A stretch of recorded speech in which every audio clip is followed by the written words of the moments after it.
Managed care. Very weird business. These are the payers for a lot of the drug companies. So, hey, Cammy, what's up, man? There's some Medicare Advantage thing. That's their main business, if I'm not mistaken. Medicare Advantage is kind of where they make their money. That's after the decline. It was in the 30 billion range before. And again, it's managed care, so they're holding a lot of the customers' money. But you always have to be careful, kind of like 𝗏𝗏𝗘𝗏 that we were talking about earlier. When you're holding the customer's money as a shareholder, you can't count that as your money. Does that make sense? You got to return it to the customer. You got to be careful not to count that as your cash, because you might take it and invest it temporarily or whatever. Can't make it your cash, right? That's where they have this benefits payable, and they have a lot of debt. So it looks like they don't have much net cash. Revenue 313, debt 1149, 11746, 1829, 16728. Okay. So we're going to subtract benefits and debt. Maybe that overdraft guy. Yeah, so no net cash. Now, let's look at the revenue and all that. What's interesting about managed care is there's basically no growth on the unit side because there's not new people joining Medicare. You know, it's the same number of people that need Medicare. So the only way they really can make money is if prices go up, because they kind of make a margin, if that makes sense. So that's why healthcare, managed care doesn't mind if prices go up. That's one of the dirty secrets that I learned in the pharma industry. Can you guys hear me okay? I don't really believe in longevity exactly. So there's something called MLR in this industry, which is benefit margin divided by premiums. And it's 1 minus all that. So MLR is 89%. So they send back, they make a 10% margin on premiums, in other words. So very, very low MLR there, very high MLR. Now, if you look at the enrollment numbers, I'd like to see those. Those are really important. Let's also look at cash flows. Can't ignore that. This is 6-month cash flow. Look at the difference. Kind of bizarre. I don't think they have CapEx, just computers and stuff. Now we're going to look at enrollment. So enrollment for them is like users for, I don't know, a SaaS company or consumer software company. You can see almost all their revenues comes from Medicare Advantage plans. Or am I wrong, maybe? Let's see. Did I do 6-month revenue? Am I crazy? That is so weird. Good news is, I go really fast. I make financial software, so for me, it's kind of both. Great. So pretty much same numbers, just divided by 2. And Medicare Advantage is 22 billion out of 28 billion in premiums. I wonder if I think they have some other plans perhaps, but that's their main revenue driver, Medicare Advantage. And then let's see, they've got Medicare Supplement, state-based contracts, which are probably Medicare again. We're just gonna write MA for Medicare Advantage. I guess the state stuff is not. Commercial, fully insured is very small business for them. Specialty benefits, very small. And then Medicare Supplement, very small.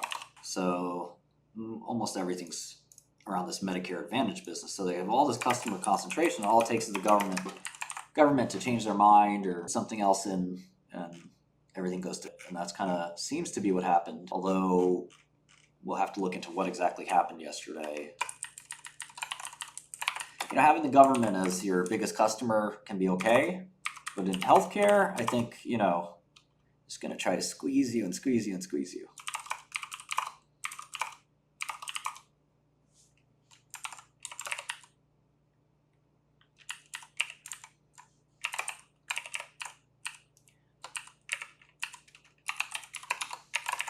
Well, I mean, you just listen to the politicians. They're always angry about how much government is spending on medicine, healthcare. Here's membership. This is what we've been waiting for. Individual Medicare, 5.6 million lives covered. Last year was 5.3. Group Medicare, 500,000. Standalone PDP, that's prescription drug benefit. That actually dropped a bunch. So we can actually calculate from here what the premiums are. So the premiums for a quarter, right? That's the revenue. That's the amount of people. $3,000? That sounds all right. They're ripping the government off. No wonder they want less. They want to spend less. $4,000 a quarter? Maybe we should look up what exactly is Medicare Advantage. This extra coverage for Medicare. You need Part A, that's hospital, and Part B benefits instead of original Medicare. Original Medicare, fee-for-service, with Part A and Part B, you typically pay a portion of the costs for covered services as you get them. You don't have coverage through MA. Medicare Advantage is Part C.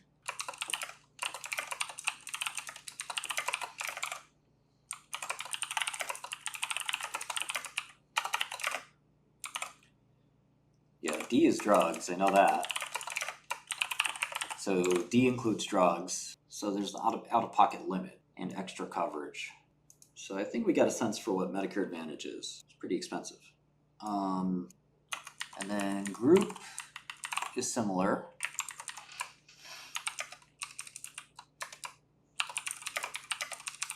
And then people who just want prescription drug benefit, it's pretty cheap actually. They do the whole, I guess they do a lot of military. And I guess I'm trying to figure out where those numbers go.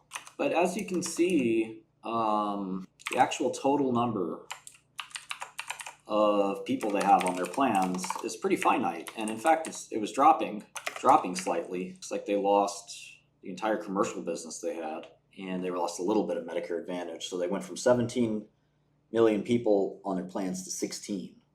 There's only so many people who have insurance in America. United Healthcare has like 40 or 50 million. Aetna has another 30, 40 million. You know, so there's just not that many people that they're all accounted for basically. But CVS is, Elevance is Anthem. CVS is Aetna. You got Cigna and Centene, and that's about it. Those 5 or 6 cover the entire amount. So for me, it's hard to see, the growth. You're not going to get more people, right, signing up for Medicare. The government expands Medicare, it's a bit of a different story, but so basically you have to look at what is cost inflation. Now, cost inflation, you can see, went up. It went from paying, and this is why they like it when you raise price. Inflation went up 6%. So how did premiums go up 12%? Well, we can look at total PPPY. So all the premiums, okay, 28 billion divided by all the people on their plans. And that's $1,700. Let me really make a point there and put the currency in front of it, so you know it's something coming out of pocket, or not out of pocket, but it's an amount per person. Really makes it clearer. So the cost inflation there is enormous because the lives covered went down, but revenue still went up. So they went from servicing 16 million people from 17 million people. That's a drop of 5%. But the inflation of how much it costs to cover each person went up 16%. So that allowed revenue to go up 10%. You lost 5% of lives, but you gained 16% in costs. When was this? This was like 20... See, Fonta's on there. It's hilarious. 2017. Would you marry Bill Gates? Yes, I would. Yes, I would. All right? He's the GOAT. No hesitation. I love you. It's what I learned in music. Just because somebody's a good musician doesn't mean that they're a great thinker. Bill Gates is a beast businessman, right? The best that ever did it. That doesn't mean he's smart about healthcare, he's smart about this other stuff. I mean, he's not stupid, but it's like asking me for fashion advice. You really think I can help you? Yeah, I'm a smart guy. Probably one of the smartest in the world. But you really think I'm going to help you with fashion? You think I know what tapered jeans are? Acid wash jeans? Or politics, again, who cares? Nobody's listening to Bill Gates anyway on politics. The guy's the best businessman who ever lived, period. Exactly. Up there with Rockefeller. Up there with Buffett. I would put him above Buffett. Tesla's getting smoked. Yeah, it's a little stagnant. Quite stagnant. In fact, it's down year over year. I'm not sure what Wall Street was expecting, but down 1% year over year instead of up 1% year over year. But certainly didn't want that Tesla not growing. Deliveries now 3 quarters in a row. The numbers are relevant either way. You want to know how the market's absorbing the information. Okay, I mean, honestly, it's pretty good. They went from -9, -5, to now +8. Maybe Wall Street wanted more, but that's still pretty good. Yeah, I mean, it really doesn't matter if their turnaround takes 1 quarter or 2 quarters, as long as it's in the right direction. I mean, if you were running the business, would you care?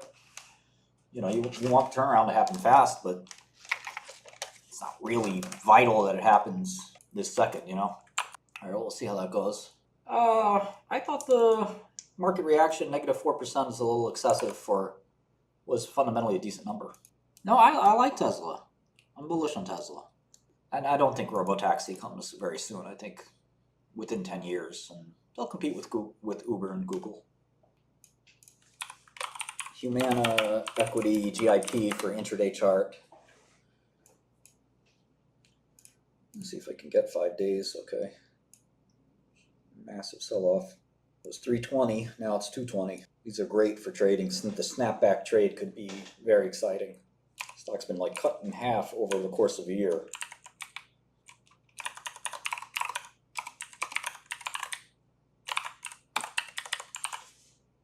It's going to take just 2 seconds, sorry. That's a lot of CapEx. All right, so it's 10 times earnings, which isn't exactly cheap, because remember, these aren't really growth companies. Oh, do I have these backwards? I wrote them backwards. No, I think I got them right. Guess no, maybe so. Yep, got it right. So that's not exactly cheap.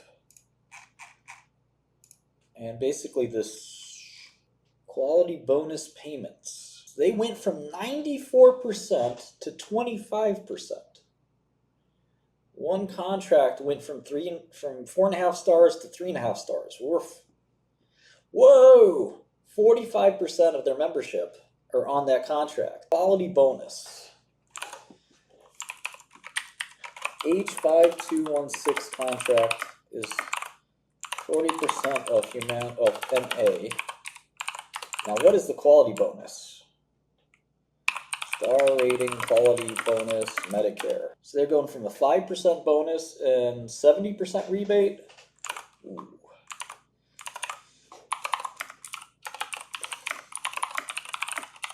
To a no bonus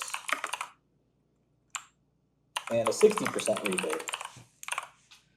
And they got smacked because these healthcare plans don't save any freaking money in the first place. Bonus. Bonus. Talk about the bonus. So I guess one way to calculate it, probably not the right way to calculate it, but let's give it a shot. 60%. Okay, so MA 22 billion versus 25 billion, so it's like 25 minus 22.2, so call that 2.8 billion is MA margin. Okay, so if they're going to go from 70 to 60 with no bonus, the question is how much of that is a bonus, how much of that is the rebate? And we know that it's 45% of their business. So arguably, if 45% of their business, that's 1.2 billion in margin, goes away, it's pretty much half their cash flow. Not half, a third. So I'm assuming they're going to get to appeal list or something like that. I mean, they didn't just go from 4.5 stars to 4 stars. They went all the way down to 3.5. I'm not 100% sure what it means, although it's recovered a little bit off the bottom, and usually that's kind of a bullish sign. Yeah, this looks kind of bullish. The chart, at least. I'm not a chart guy, but I do think that in huge binary events, like, you can kind of interpret this as bullish. Failed auction theory. We're short 𝗧𝗏 over here. Everyone is short 𝗧𝗏. Even Nibbles is short 𝗧𝗏. Yeah, I just don't like the HMO business model. And I don't know if they can appeal this successfully or not. I mean, they're going to lose half their business unless they get this appeal done. I mean, people will stay on the plan, but people may not want the 3.5 star plan. Might switch to somebody else. All right, let's look at APLT. I don't know about June. It's happening a lot sooner than that. It's not 4.5 billion. Look at how much upfront is being paid. Don't look at how much is possibly paid. If everything, if they cure cancer, maybe they'll get a lot, but they paid a much smaller number. Almost $1 billion cap, 100 on the balance sheet. Yeah, I mean, based finance, that's what's going to happen, and United Healthcare will take all that share. All right, so this company, 2016, I saw 𝗏𝗏𝗘𝗢𝗓. Yeah, these are the aldose reductase inhibitor guys. But they tried to do this in heart failure, right? Okay, new PDUFA date, 11/28/2024. I thought galactosemia was no big deal. Once you know that you have it, you just...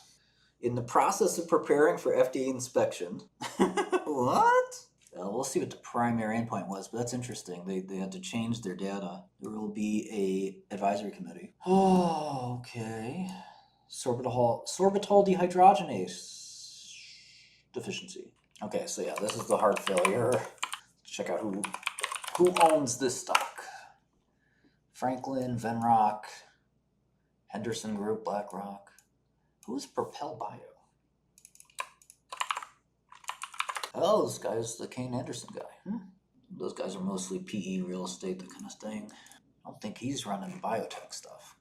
Oh, this was the lady that faked her stuff. Manipulated Western blots, just like 𝗏𝗏𝗏. You lied.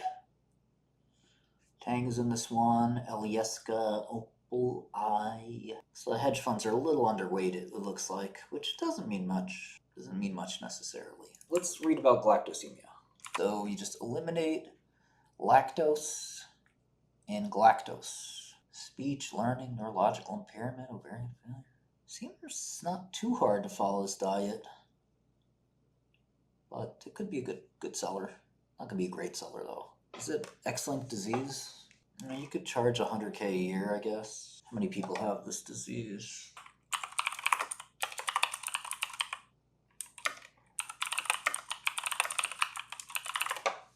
So it's just, you just avoid lactose. Yeah, I mean, someday Keytruda had to go off patent, we all know that.